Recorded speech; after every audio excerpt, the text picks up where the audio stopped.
సూర్యాపేట మండల కేంద్రంలో హైదరాబాద్ స్కూల్లో బతుకమ్మ వేడుకలు ఘనంగా నిర్వహించి తుమ్మల చెరువులో వదిలారు. హైదరాబాద్ స్కూల్లో విద్యార్థులు రంగురంగుల పూలతో బతుకమ్మలను పేర్చి బతుకమ్మ ఆటపాటలతో ముందుగా సంబరాలు ఘనంగా నిర్వహించారు. ఈ సందర్భంగా జి నాగేశ్వరరావు మాట్లాడుతూ తెలంగాణ సంస్కృతి సాంప్రదాయానికి ప్రతీక బతుకమ్మ పండుగ అని, బతుకమ్మ పండుగ విశిష్టతను చిన్నారులకు తెలియజేసేలాగా పాఠశాలలో బతుకమ్మ పండుగ నిర్వహించడం జరిగిందన్నారు.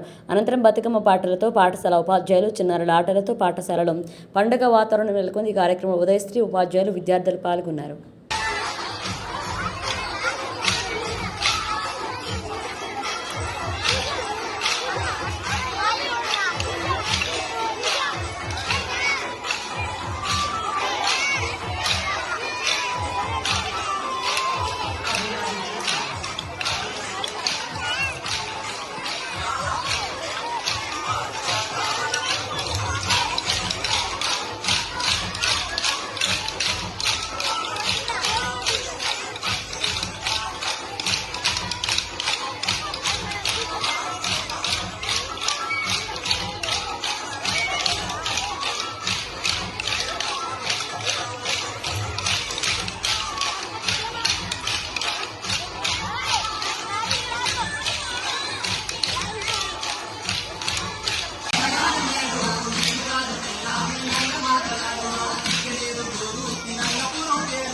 కరెస్పాండెంట్ సార్, ప్రిన్సిపల్, టీచర్స్ మరియు ఉపాధ్యాయులకు, విద్యార్థులకు అడ్వాన్స్గా బతుకమ్మ పండుగ శుభాకాంక్షలు.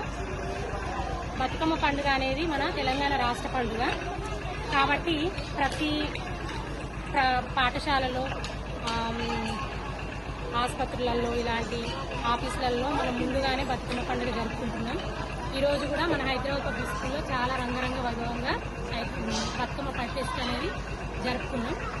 అసలు మరి ఈ పండుగను రాష్ట్ర పండుగగా ఎందుకు చేశారు అనేది కొన్ని చెప్తా. ఏంటంటే మనము దేవుడికి పూలను పెట్టి పూజ చేస్తాం, కానీ ఇక్కడ పూలనే దేవుళ్ళుగా మనం పూజిస్తున్నాం. అంటే బతుకమ్మ అంటే మనం ఎప్పుడు మంచిగా ఆరోగ్యంగా బతికి ఉండాలని దీని యొక్క అర్థము. ఇంకోటి ఏంటంటే ప్రతి ఒక్కరూ రెండు బతుకమ్మలు పేరుస్తున్నారు. ఎందుకు